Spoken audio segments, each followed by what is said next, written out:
Sir, आज पृथ्वी दिवस है। इस अवसर पर आप लोगों को क्या संदेश देना चाहते हैं? सबसे पहले 22 अप्रैल को पृथ्वी दिवस पूरी दुनिया में मनाया जाता है, इसलिए पूरी दुनिया के लोगों को हार्दिक शुभकामनाएं और बधाई देता हूं। चूँकि यह पृथ्वी दिवस केवल किसी एक राज्य या एक देश का मामला नहीं है, पूरी दुनिया का मामला है। चूँकि 1970 में पहला बार अमेरिका के एक यूनिवर्सिटी में पृथ्वी दिवस मनाया गया था। मनाया इसलिए गया था कि जब 18वीं शताब्दी के अंत में 19वीं शताब्दी में के शुरुआत में जब एक विकसित होने का होड़ सा आया, तो विकसित भी होने लगा, पूरा दुनिया विकसित होने लगा। तो उससे क्या हुआ कि प्रदूषण बढ़ने लगा, फैक्ट्री लगे, उद्योग लगे, विकसित हुआ तो प्रदूषण बढ़ने लगा। तो प्रदूषण बढ़ने लगा तो उसके के लिए अमेरिका के एक यूनिवर्सिटी ने 1970 में ये पृथ्वी दिवस के रूप में मनाया गया। उसमें था कि पौधा लगाने के लिए और कचरा साफ करने के लिए, पर्यावरण की सुरक्षा के लिए बनाया गया। लेकिन 1977 में हमने इसमें और कुछ जोड़ा। जब हमने पर्यावरण धर्म को चलाया तो उसमें हम जो पर्यावरण के जो 11 मूल मंत्र हैं उसमें हमने जोड़ा।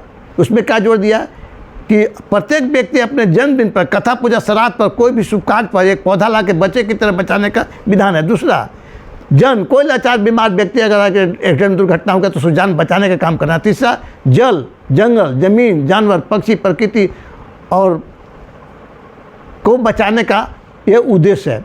तो इस उद्देश्य को हमने जोड़ करके और पर्यावरण जो बचाने का जो कॉन्सेप्ट दिया, क्योंकि बढ़ती प्रदूषण, भीषण गर्मी, जल संकट और बढ़ती जलवायु परिवर्तन को अगर रोकना है तो हर एक व्यक्ति को प्रकृति से, पृथ्वी से केवल लेना नहीं, देना के भी सीखना होगा।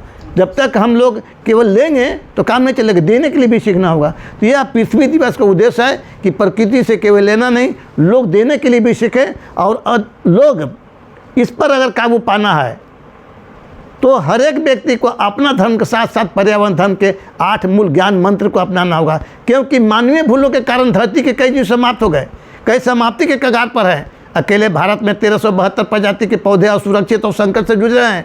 धरती पर रहने वाले जीवों के 37% प्रजातियाँ, पानी में रहने वाले जीवों के 47% प्रजातियाँ, 1147 प्रकार के मछलियों पर विलुप्ति के खतरा मंडरा रहा है। क्या डायनासोर की तरह हम लोग समाप्त हो जाएंगे?